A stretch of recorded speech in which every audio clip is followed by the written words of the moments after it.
E aí, caríssimos, bom dia. Vamos lá? Me acompanham? René de Paula Júnior falando. Deixa os meus vizinhos aqui passarem aqui na frente do carro. Fazer hoje... Aliás, acho que vai ser a primeira vez que eu faço um videocast desses, em dúvida sobre publicar ou não o que talvez saia aqui desse fluxo de pensamento, que para variar é improvisado, que para variar eu sei como é que começa e não sei como é que termina, né? E aliás, parece aquela história, bom, vocês não vão lembrar do Chacrinha também, deixa pra lá. Mas uma história interessante, vamos ver como é que eu conto isso. Eu tive recentemente na Singularity University, tá? Fiz um curso lá rapidinho e tal, bacana, tal, bárbaro. Você vê uma pancada de coisa, você sai um pouco dessas histórias de só que social media é a maior novidade do mundo, e aí você vai ver nanotecnologia, né, medicina genética, o diabo a quatro, sei lá, coisas de energia, tá muito legal, tá? Mas tinha ali dentro da Singularity, uma certa crença, eu estou usando a palavra crença de propósito, de que muito em breve a tecnologia vai permitir que não só você viva por muito mais tempo, até por medicina, etc e tal, mas mais do que isso, a ideia é que um dia os computadores vão ser tão, não só os computadores, tecnologia em geral, vai ser tão avançada que você não só vai começar a agregar coisas no que você chama hoje de corpo, né? Você vai ter de repente próteses, vai ter implantes de memória, etc e tal, então um futuro meio biônico, mas como também seria possível num certo momento migrar a sua consciência para uma máquina, uma coisa meio Matrix, né? E daí viria uma conclusão meio estranha de que a gente poderia ser imortal. Eu sei que quando o cara falou essa história, eu dei uma travada, e a gente teve a chance de falar com o Ray Kurzweil, falar por teleconferência, mas tudo bem. E aí eu fiz a primeira pergunta, e a primeira pergunta eu falei, olha meu caro, a questão é a seguinte, eu consigo ler hoje Homero, consigo ler hoje, sei lá, Proust, consigo ler várias coisas que a civilização ocidental produziu, porque muitos dos dramas são comuns, por exemplo, a mortalidade, por exemplo, a incerteza, o medo da perda, né? Aquilo que você poderia chamar de uma certa maneira de condição humana, né? A partir do momento em que essas limitações que a gente associa à condição humana desaparecem, cara, a hora que vamos supor, agora eu sou um biônico imortal, eu olho para trás, que eu vou ter em comum, né, com a humanidade? E será que isso é desejável ou não? É lógico que a pergunta não foi bem recebida, não foi assim, eu estava um pouco fora de contexto e aí a resposta também, eu sei que eu fiquei estendendo muito essa questão, até que ponto a gente quer ser imortal, até que ponto a gente isso, até que ponto a gente quer aquilo, porque eu estava muito preocupado com essa história de condição humana, né? O que nos torna mais humanos? Será que se a gente for imortal a gente vai ter mais compaixão ou menos compaixão, né? E se alguns forem imortais e outros não, né? E se alguns forem super poderosos e os outros não, né? A gente vai ser mais piedoso, a gente vai ser mais criativo, a gente vai ser mais o quê, né? Então essas questões ficam em aberto, vamos deixá-las em aberto. Vou voltar para uma outra questão. Quer dizer, recentemente eu comecei a assistir uma série que a BBC produziu na década de 60, 70, que é sobre a história da arte ocidental, muito legal.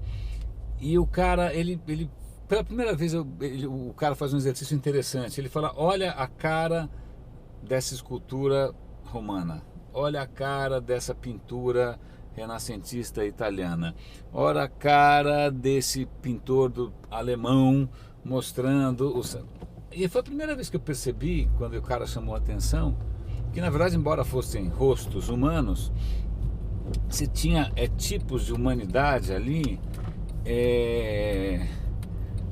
bastante diferentes, né? Ainda mais porque a gente tende a imaginar que as coisas foram sempre assim, né? Que sempre foi legal você ser um cara com compaixão, com piedade, que sempre foi legal você, sei lá, respeitar as mulheres, que sempre foi legal você prezar, cuidar dos seus filhos, né? Nem sempre foi assim. Teve épocas em que ser humano ou ser homem, né? Especificamente pegando a coisa masculina, ou ser mulher também, eram coisas tão completamente diferentes do que a gente, de repente, sei lá, um viking ia olhar para você e achar você um banana, né? Ou sei lá, um huno ia olhar você e achar você um completo fracote, ou um grego ia olhar para você e achar você um burro bitolado. Então, aquilo que eu chamava de, eu acho que quando eu pensei em, entre aspas, condição humana, achando que tivesse algum núcleo, né, que se mantivesse constante, talvez não seja tão constante assim, né? É lógico que ainda alguns pontos são comuns, alguns temas são comuns, mas é muito difícil a gente se colocar na posição de um homem medieval, né? Super fissurado, super envolto na questão religiosa, né? Mais difícil ainda, talvez se colocar na pele de, sei lá, de um grego que não tinha a preocupação cristã antes, e que a coisa mais próxima com religião era uma mitologia sempre meio maluca, e é difícil você se colocar 100%. Assim como é difícil eu me colocar, pô, às vezes eu penso até mais proximamente, é muito difícil eu me colocar na pele de, sei lá, alguém que está com outra faixa etária, que mora em outra cidade, que mora em outra região, que tem outra tradição, que tem outro sotaque. É muito difícil me colocar, porque muitas vezes parece quase uma diferença de sistema operacional. Aí você já deve estar perguntando por que faz 5 minutos eu estou falando de coisas que não tem nada a ver com o digital, mas eu vou chegar lá. Então vamos lá. Mas voltando para essa questão, ok, já estou dizendo que as diferenças são importantes, quer dizer, falar de alguma coisa muito universal é arriscado, às vezes até uma coisa interesseira, né? As coisas nem sempre foram assim, nem sempre vão ser assim, né? Mas tem uma questão interessante que aí tangencia essa questão do digital, etc e tal, que é a seguinte: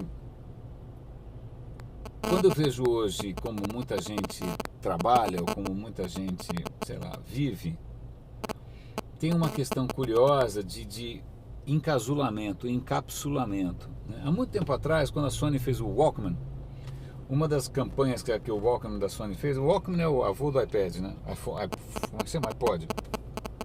Ele mostrava um jovem envolto numa bolha, né? Dentro daquela bolha o cara andava no metrô, aquela coisa chata, transporte urbano, o cara estava dentro de uma bolha que era super legal. Por quê? Porque ele estava usando fone de ouvido, né? Então, de uns tempos para cá, acho que talvez a tecnologia mais revolucionária, talvez nem assim em termos de percepção, de comportamento, de tudo, talvez seja o fone de ouvido, na boa, né? Porque isolar você acusticamente e deixar você numa bolha talvez tenha consequências mais malucas do que a gente consiga imaginar agora, tá? Mais do que web, mais, sei lá, tô chutando, hein? Tá. Mas o que eu vejo assim, é muito fácil hoje para se viver numa bolha, né? O cara senta, cara no monitor, bota o raio do fone de ouvido e fica... Aí se levanta para falar com o cara, aí o cara faz assim, e aí você tem mais ou menos uns 3 segundos e meio de contato visual, aí o cara volta e tá falando com você, né? É lógico que vai ter gente que vai falar que isso é uma virtude, que isso é uma tendência, mas eu tô aqui talvez por ser mais velho, talvez por ser mais chato, para dizer que será que isso é tão legal assim, né? E eu vou contar uma história bastante pessoal, que é a seguinte: alguns dias atrás meu telefone toca de manhã. Quando você já tem mais de 40 e o telefone toca fora dos horários, você já dá um frio na barriga, porque seus pais estão mais velhos, seus avós estão mais velhos, né? Muita gente tem filho, eu não tenho. Mas aí tocou, era minha irmã, já deu um frio na barriga, eu atendi, minha irmã estava chorosa, e ela falou: olha, papai não passou bem, vamos correndo para o hospital. E, bom, só para adiantar a história, papai, hoje ele está bem, né? Tá bem, tá se recuperando super bem, tá tranquilo, tal, o velhinho é uma potência. Mas a questão é, naquele momento, eu falei, putz grila, se o cara foi embora agora, ou se ele já foi embora, porque você não sabe, está no trânsito. E aí, né? Pô, eu poderia tê-lo visitado ontem, por que eu não liguei no sábado? Puxa vida, por que a gente não marcou aquele almoço não sei aonde? Você fica pensando, né? E aí no fim a gente chegou, e aí você percebe que foi só um susto e que você ganhou talvez um dia, talvez 2, talvez um ano, não sei quanto, né? Mas é curioso porque vamos imaginar que a gente tivesse ganhado só um dia, mas aquele dia foi tão absolutamente próximo, foi tão absolutamente marcante, foi tão absolutamente rico, talvez seja assim, um dos dias mais memoráveis, ainda mais porque por enquanto tá tudo bem. E por que eu estou contando essa história? Não, cara, eu sou super discreto, recatado com relação às minhas coisas pessoais, mas para lembrar de uma música que talvez vocês não lembrem, que era uma música do Chico Buarque, que ele cantava: pra mim basta um dia, não mais que um dia, um meio-dia, só para contar, não só o quanto eu sou desafinado, mas assim, dentro dessa bolha que a gente vive, a gente perde talvez a noção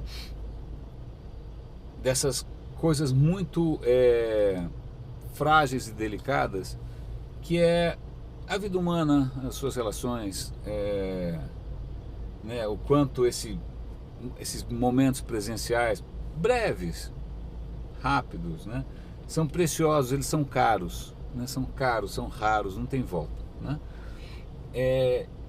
Há muito tempo atrás eu trabalhei com a Silvia Ambrosio, com a Pipa, uma figura saudosa, e ela falava o seguinte: a vida não tem andu.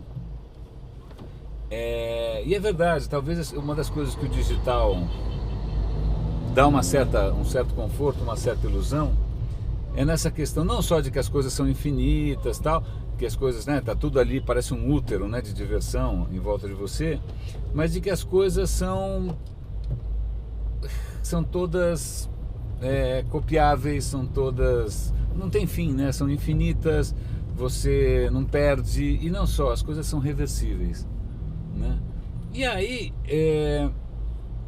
se você tá numa bolha dessas, em que tudo é copiável, tudo é reversível, tudo é sem fim, etc e tal, na boa, que sensibilidade que você tem, né? Que capacidade que você vai ter de eventualmente tocar um coração humano, que capacidade você vai ter de criar alguma coisa que, porra, faça o cara engasgar, que capacidade você tem de solidarizar ou criar alguma coisa que mobilize as pessoas, se você vive num mundo, ou você está, na verdade você vive num mundo absolutamente irreversível e raro, né? Mas você só está fechando os olhos para isso, né? Você está com fone de ouvido olhando para um pixels, né? Se você vive nesse mundo dos pixels e da bolha, o que você tem em comum com o mundo de fora, com pessoas reais, ou com você mesmo, né? Com o seu afeto, com a sua memória, né? Que eu sei, normalmente quando a gente é muito novo, é fácil pensar que as coisas duram para sempre, né? Que a saúde dura para sempre, na verdade a gente vai durar muito. Vai estar com 80, minha avó está com 97, 98, estão todos saudáveis e lúcidos, ótimo. A gente vai durar muito, mas não vai durar para sempre, né? E mesmo que a gente dure muito, essa questão de o que realmente te toca, o que realmente te comove, o que realmente te mobiliza, né? O que faz você amar, tal, talvez seja justamente o valor, essas coisas que são valiosas porque são únicas, né? Não porque são absolutamente abundantes, né? Não porque são absolutamente, sei lá, repetíveis, né? Você pode ouvir a mesma música 500 vezes. Então, se tem eu dei essa volta toda, cara, passei por um episódio familiar, falei da história da civilização, falei da singularidade e tal, por uma única razão, única, a minha preocupação com as condições em que talvez uma geração, não sei se é a sua, esteja crescendo, ou não, né? Ou não esteja crescendo, talvez, é claro que a gente não tem uma receita do que seja a condição humana ou a felicidade, a não ser que você acredite em coisas sei lá, em tradições milenares, mas deixa para lá. Mas na verdade eu prefiro acreditar que a gente é uma obra aberta, que a gente ainda está descobrindo do que a gente é capaz, a gente ainda está definindo a cada, né, geração o que é a condição humana, o que é ser humano, o que é desejável, o que a gente nunca mais quer que se repita, né? Algumas coisas a gente não quer que se repita nunca mais. E aliás, muitas coisas que hoje parecem que fazem parte, né, da natureza, na verdade foram esforços de gerações anteriores para impedir que algumas coisas se repetissem, para impedir que o totalitarismo se repetisse, para impedir que os genocídios, a escravidão, o nazismo, vai falando aí, né? É uma tentativa desesperada de criar mecanismos, a tirania, né? Depois essas coisas viram, né, business as usual, fazem parte. Você vai lá, você vota, pô, que saco, eu tenho que votar, mas na verdade são esforços de gerações anteriores de deixar algum mecanismo, né, funcionando ali para evitar algumas maluquices. Mas tudo isso para contar que está muito na nossa mão definido o que é essa questão humana é capaz. Se a gente vai ter próteses biônicas, olho com zoom, sei lá, tá? Mas a grande preocupação pelo menos para mim, tá? A grande preocupação para mim até que ponto algumas coisas desumanizam a gente e até que ponto não, né? Eu acho que um critério interessante que eu estava lendo outro dia, eu devo ter mencionado, essas coisas todas são temas que eu estou mencionando de maneira esparsa faz um bom tempo aqui, né? Mas uma noção que se chama círculo de empatia. Círculo de empatia significa o seguinte, sei lá, você provavelmente deve ter, assim, a sua família, os seus amigos, tem um círculo ali dentro dos quais você tem empatia. A partir daquilo são os outros. Então, de repente, a outra cidade a outra cidade, dane-se, outro país, dane-se. Aí, à medida que você vai vivendo, você vai viajando, etc e tal, esse seu círculo começa a ficar cada vez mais amplo.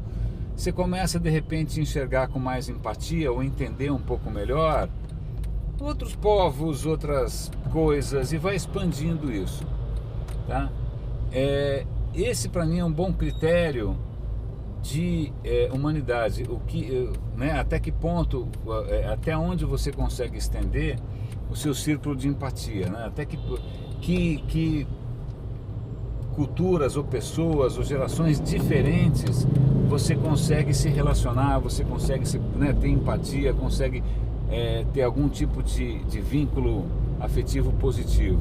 É lógico que isso não dá para ser expandir isso ad infinitum, né? Senão você não vai, não posso pisar numa formiga, puxa, meu sistema imunológico não pode matar um vírus, coitado do vírus, coitado da bactéria, coitado do fungo, né? Isso é lógico que não dá para expandir, senão você vai ficar uma coisa meio quixotesca, vai parecer aqueles monges que ficam assim, olha, desculpe formigas porque eu pisei em vocês, né? Quer dizer, tem que ter um limite relativamente prático para essa história. Mas na verdade acho que esse talvez seja um indicador, né? Talvez seja um parâmetro, talvez, porque convenhamos assim, a história daquilo que nos torna mais humanos é feita aos trancos e barrancos, né?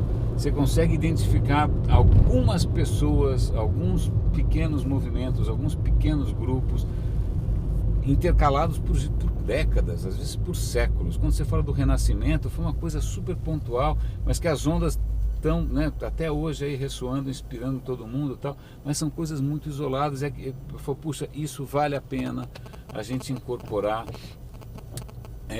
num projeto, né, de humanidade mais amplo. Bom, olha, eu vou pensar seriamente se eu publico esse troço ou não. Estou feliz aqui que a gravação não tenha parado. Em alguns episódios anteriores o SD card pifou, eu formatei o bichinho, vamos ver se agora vai. Mas isso é bem delirante. Eu estou compartilhando isso com vocês porque para mim uma questão pessoalmente muito importante, tá? Pessoalmente muito importante. Eu confesso que eu não tenho resposta. Eu confesso que volta e meia eu patino nessa história. Eu de repente caio nessas armadilhas. Existe uma condição humana, sim ou não, né? A gente vai se prender pelos limites biológicos, sim ou não? o que vale a pena preservar, o que não vale a pena, o que foi um avanço, o que não foi. Não tem resposta para isso, né? E não adianta fazer uma feijoada de filosofias, né? Misturar Nietzsche com Platão, com Dalai Lama e achar e botar uma mandala em cima e achar que está valendo. Não tá, isso é coisa de brasileiro que faz feijoada, né? Você tem aí pensadores que quebraram a cabeça e comprometeram as suas vidas inteiras para tentar enxergar, né? Ou tentar entender que rumo as coisas estavam tomando. E aí, talvez até meio para encerrar essa história, uma das coisas que me preocupa é que em inúmeros momentos, eu penso, sei lá, na geração do meu pai, mas acho que eu devo vê-lo hoje no hospital. Na geração do meu pai, cara, o fascismo assolou o mundo inteiro. Era fascismo na Itália, na Espanha, na Alemanha, América Latina, né, também namorou muito isso. Aí depois teve grandes outras... E aí muita gente achava legal, né? Muita gente achava bacana, muita gente achava que inclusive a tecnologia estava propiciando aquilo, né? A comunicação de massa, o rádio, a propaganda e tal, né?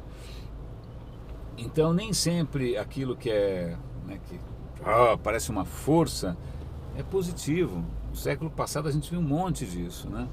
Você teve, sei lá, Guerra Fria, né? Comunismo, um monte de gente naquele movimento maluco e todo mundo achando que tinha razão e tal. E aí você vê depois fins absolutamente horrorosos, né? Coisas escabrosas. Então é isso, é só pra gente talvez ser um pouquinho mais, valorizar um pouco mais essas questões mais frágeis, porque elas não têm volta, questionar um pouco esse entusiasmo de estar participando de uma grande onda, de um grande movimento, que fascismo foi assim, muita gente entusiasmadíssima, e tudo que eu estou falando aqui é profundamente individual, né? Mas acho que é por aí, é daí que as mudanças vêm, né? De você dar um passo para fora da sua bolha, de você por algum momento tirar o fone de ouvido e prestar atenção no que as pessoas estão conversando, né? É você num determinado dia entrar no escritório pelo outro lado e ver o que as outras pessoas estão fazendo, né? Coisas assim, né? Porque se a gente for atrás do que a tecnologia propicia, tecnologia é feita em massa, meu caro, você não é. Então tá bom, René de Paula Júnior falando. Em algum momento aqui, já estou aqui na Berrini, no nosso Silicon Valley aqui paulistano. Muito obrigado pela companhia. René de Paula Júnior falando. Segura um pouco a onda aí, que agora eu vou ter que esperar o farol fechar, não vou fazer uma birutice enquanto eu estou ao volante. René de Paula Júnior falando, roda e avisa. E o farol não vai fechar nunca e a gente vai ficando pra lá e pra cá. Bom, menos mal, né? Menos mal. O trânsito tá andando. Aí vocês estão vendo que bárbaro. Aliás, um pequeno parêntese aqui. Recentemente eu tive, sei lá, sugestões aqui no meu sensacional videocast. Por que você não... Aí tinha várias sugestões, né? Várias. Aí a questão não sei se alguém percebeu, mas eu estou produzindo isso em brechas de agenda, né? Uma brecha de tempo. Não quer dizer que eu tenha o dia inteiro para melhorar um pouco essa história, né? Então, por favor, leve em conta que eu tenho